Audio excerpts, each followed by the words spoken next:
कृष्णाय वासुदेवाय देवकी नंदनाय च नंदगोपकुमाराय गोविंदाय नमो नमः।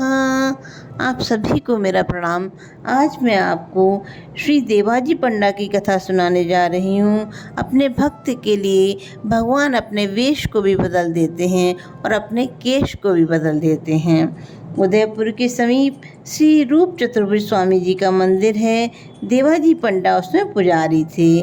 वे बहुत पढ़े लिखे नहीं थे, परंतु भगवान की पूजा अर्चना बड़ी श्रद्धा के साथ विधि पूर्वक करते थे। एक दिन की बात है, उदयपुर नरेश एक पहर रात बीतने के बाद मंदिर में आए। शयन की आरती हो चुकी थी। भगवान को शयन कराकर देवाजी ने भगवान के गले का पुष्पहार उतारकर अपने सिर पर रख लिया और अंतर्गृह के पट बंद करके मंदिर से बाहर आ रहे थे। उसी समय महाराणा वहां आ पहुंचे।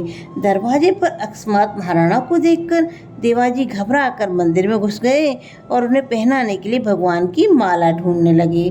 उस दिन दूसरी माला थी ही नहीं, अतः महाराणा नाराज न हो इसीलिए देवाजी ने मस्तक पर धारण किया हुआ पुष्पहार उतार लिया और बाहर निकलकर महाराणा के गले में पहना दिया। सोचने विचारने के लिए तो समय ही नहीं था। देवाजी के सिर के सारे बाल सफ़ेद हो गए थे और बाल थे लंबे लंबे। दो एक सफ़ेद केश माला में लगे महाराणा के गले में आ गए। राणा ने बालों को देखकर व्यंग्य से कहा, पुजारी जी, मालूम होता है भगवान के सारे केश सफ़ेद हो गए हैं। देवाजी को इसका उत्तर देने के लिए कुछ भी नहीं सूझा। उन्होंने जल्दी जल्दी डरते में कह दिया, हाँ सरकार, ठाकुर जी के सारे बाल सफ़ेद हो गए हैं। राणा को पुजारी के इस उत्तर पर हंसी भी आई, साथ ही पुजारी के प्रति मन में रोष भी आया।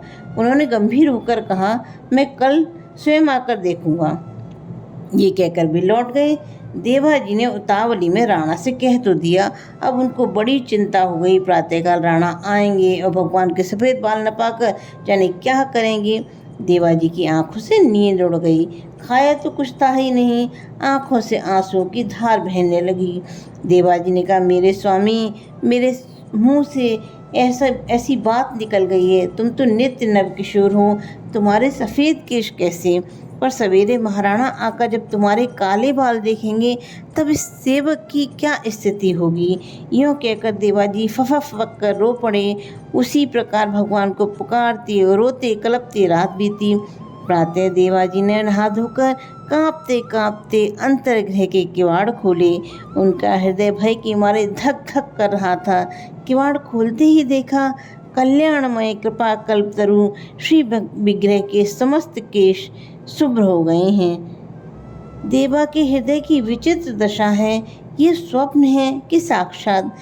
करुणा वरुणालय की अतुलनीय कृपा और दीन वत्सलता को देखकर प्रेम विह्वल और आनंदोन्मत्त होकर देवा की बाह्य चेतना जाती रही। वे बेसुध होकर जमीन पर गिर पड़े। बहुत देर बाद देवा की समाधि टूटी। उनके नेत्रों से आनंद और प्रेम के शीतल आंसुओं की वर्षा हो रही थी। इसी समय महाराणा परीक्षा के लिए पधारे। देवाजी को विगलता से रोते देखकर उन्होंने समझा कि रात्रि को मुझसे कह तो दिया, पर अब भय के मारे रो रहा है। इतने में ही उनकी दृष्टि भगवान के श्री विग्रह की ओर गई। देखते ही राणा आश्चर्य में डूब गए। श्याम सुंदर के समस्त केश सफ़ेद चांदी से चमक रहे हैं। महाराणा को विश्वास नहीं हुआ। उन्होंने समझा पुजारी ने अपनी बात रखने के लिए कहीं से सफ़ेद बाल लाकर चिपका दिए हैं। राणा के मन में परीक्षा करने की आई। उन्होंने अपने हाथ से चट भगवान के सिर का एक बाल बलपूर्वक उखाड़ लिया। राणा ने देखा बाल उखाड़ते समय श्री विग्रह को मानो दर्द हुआ और उनकी नाक पर सिकुड़न आई।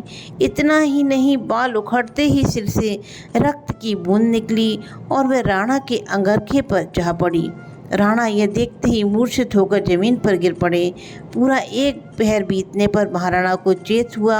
उन्होंने देवाजी के चरण पकड़कर कहा, प्रभु, मैं अत्यंत मूढ़, अविश्वासी और नीच बुद्धि हूँ। मैंने बड़ा अपराध किया है। भक्त क्षमाशील होते हैं, ऐसा मैंने सुना है। आप मेरा अपराध क्षमा कीजिए, मेरी रक्षा कीजिए। यूँ कहते कहते महाराणा अपने आंसुओं से देवाजी के चरण धोने लगे। देवाजी ने महाराणा को उठाकर हृदय से लगा लिया और गदगद वाणी से कहा, ये सब मेरे प्रभु की महिमा है। मैं अशिक्षित गंवार केवल पेट की गुलामी में लगा था। भगवान की पूजा का तो नाम था, पर मेरे नाथ कितने दयालु हैं, जो मेरी मिथ्या पूजा करने पर इतने प्रसन्न हो गए और मेरी बात रखने के लिए उन्होंने अपने नित्य किशोर सुकुमार विग्रह पर श्वेत केशों की विचित्र रचना कर ली। मैं क्या क्षमा करूं?